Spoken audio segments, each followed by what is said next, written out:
This is Travel Tuesdays with Marianne Murphy on Murphy Tells Stories, coming to you from the parking lot of Ashburn's Public Library, the Victoria Evans Memorial Library. Gotta love libraries. You can just go to their parking lot and get free Wi-Fi. And some Wi-Fi that you're paying for doesn't work in some rural towns. But that is the adventure of travel, and I am on day 4 of a 25-day road trip that will end in Toronto. I'll be there at least a month or 2, and travel, you know, people always say, "Oh, you're so brave, you do this solo travel, isn't it dangerous?" and all these things, or "Don't you get lonely?" I don't. It's really, a time to discover yourself, and it's a self-discovery, and in many ways, it's exactly what I need right now because I'm healing from multiple things.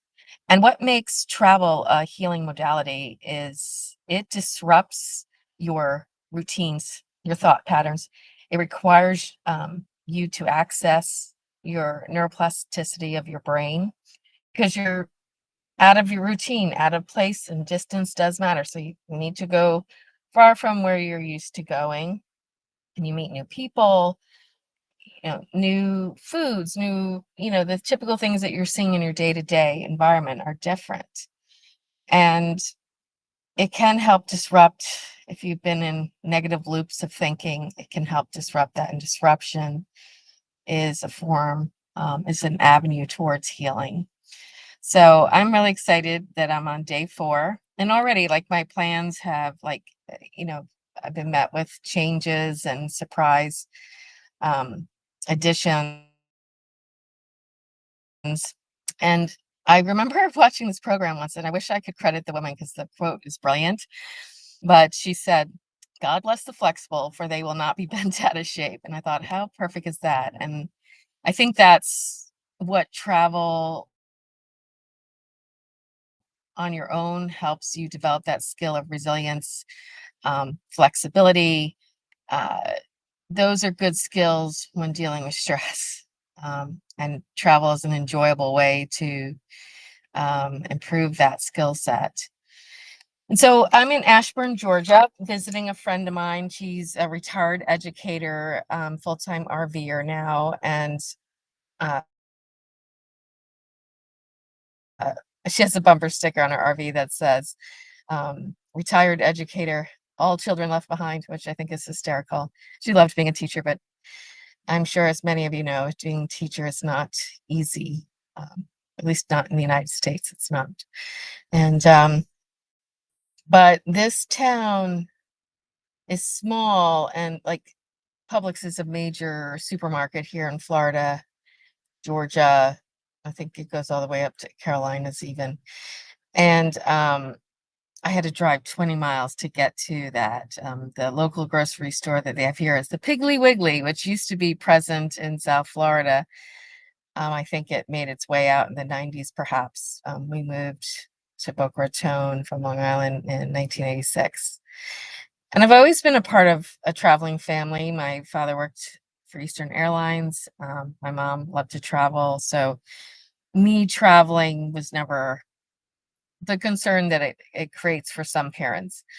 But there are naysayers. They're like, "Oh, you're running away from your problems. What are you doing?" I think sometimes people are low key jealous because live unconventionally. I prioritize travel in my life. Um, I don't have the big home and the fancy car, and my phone is uh, draining its battery every 3 hours because it was new in 2019 or something like that. So, um, and there's no wrong or right way to live your life or to travel. But the distinction I make for myself is that traveling is learning, and it is about cultural immersion. And that is something that they indicate that is healing about travel is cultural immersion, a slower pace, um, you know, getting familiar with things that are new to you, taking that slow pace instead of checking off all the tourist attractions. You linger at a cafe and you talk to a local and you get a recommendation from that local, maybe for a boutique or a farmer's market or a neighborhood jam session. It's those kinds of opportunities that open you up. As I shared with what happened for me on Mother's Day at the open mic in Toronto. Now, tonight, we have a little travel story about to unfold, and that is my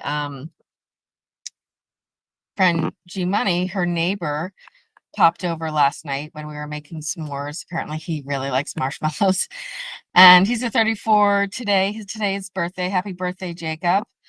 And of Wani Lake, the golf and RV resort.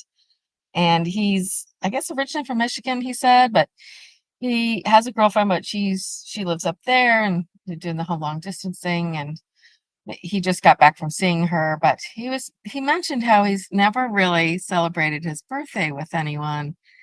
And this just broke my heart because now I'm not a big fan of holidays. I could skip most of them, but I love celebrating birthdays because that person wouldn't be in my life. So if they hadn't been born, so I like to mark the day. And not everybody likes a big deal on their birthdays, and I totally respect everyone's wishes on that. But I'm going to mark it some way, even if it's just a phone call, a card, cupcake, something simple if they're not into it, or go on a trip. That G Money and I, one of her birthdays, we went to a Steelers game. Then it was actually her birthday the next day. We went on a whiskey walking tour. And then the next day we went to a Pirates baseball game. We had the best time, and we're really well matched for traveling. She's one of the few people that I've traveled with. I've mostly done solo travel. And anyway, so tonight, because he said all that, I was like, well, we were like, oh, well, come over for dinner, we'll because he's like, yeah, a homemade meal is really something that he craves. Well, we got that. We actually have, all the ingredients planned for dinner. And so, and because I knew he liked marshmallow things and chocolate things based on what he was sharing last night. So my kind of signature, I make a brownie pie, usually brown ale pie or Pinot Noir, but this one we just made it Canadian whiskey, and then all the things special ingredients that I put in mine, and we made it a salted caramel s'more brownie pie. So I had a graham cracker crust, and I made the brownie batter, and we put a little bit of the brownie batter on the graham cracker, and then put in a layer of marshmallows in between it, the salted caramel candy, and then covered it. So we're going to bake that while we're cooking dinner, because RV cooking, you can only use one thing at a time. A crock pot or a toaster oven, you can't use them all at once. So this is why I love coming to hang with G Money, because she dispels all the myths of RV living. It's still a great life, but there are little things, if you're easily annoyed or inconvenienced, you probably won't like. But we all have these fantasies, like these grand fantasies. I think living the RV life is one of them. But I'm glad that I have her as a friend, and she invites me to come stay and visit with her. We have so much fun, and I never laugh as much as I do when I'm with G Money. So tonight we're gonna host this birthday party, and I went out and got decorations, and I got him a card, and I'm excited, and this is the opportunity, breaking those routines. I mean, this is a habit of mine, right? Celebrating people's birthdays, but I was just celebrated so elaborately and abundantly in Toronto by strangers that it only seems fitting that I should do the same along my travels. And I have a shout out to Sylvia from the Royal York Hotel. It's her birthday today, and to my soul sister, health coach Kristen Darlington out in the state of Washington. It's her birthday as well. So I just love uh, June 2nd Geminis are, I've got a few of them in my life now, and they're really special. Some people will say, like, travel, the grass isn't greener, and it's true. The grass isn't always greener, but it is a different shade of green. And sometimes you need a different shade of green. And sometimes you need to just get out of town, if not only to appreciate what you love about home. That's something that travel does for you as well. It helps you, get you out of your rut and make you realize that all the great things that you do have at home, and discover some new things that can bring you some joy, spark some curiosity, spark some inspiration. I did a lot of artwork yesterday, and um, I never would have done a geometric type painting, but I decided to try it yesterday while we were hanging out at the campfire last night, and it came out pretty good. I was like pretty freed up, and I don't know, like, stuck in my routine at home, would I have even bothered to take out the canvas and the paint pens.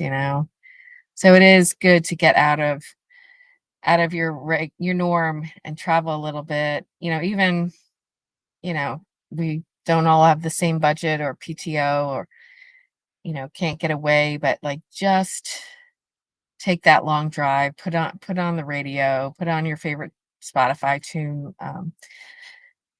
playlist, and that can be therapeutic, just looking in beautiful scenery. I loved A1A, but here it's all bucolic, winding roads, a lot of farmland here in Ashburn, and just take yourself out, go, even if it's don't have anyone to go with, you still need to go. Take yourself out to that new restaurant in town.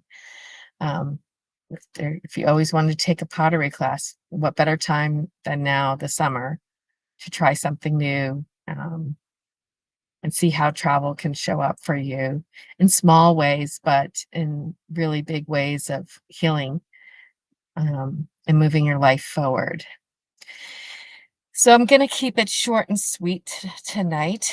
I thank you for tuning in. I thank you for the flexibility of doing this on the road and still learning. I still have episodes from last week that I'm still in production because my Wi-Fi is limited. That will get better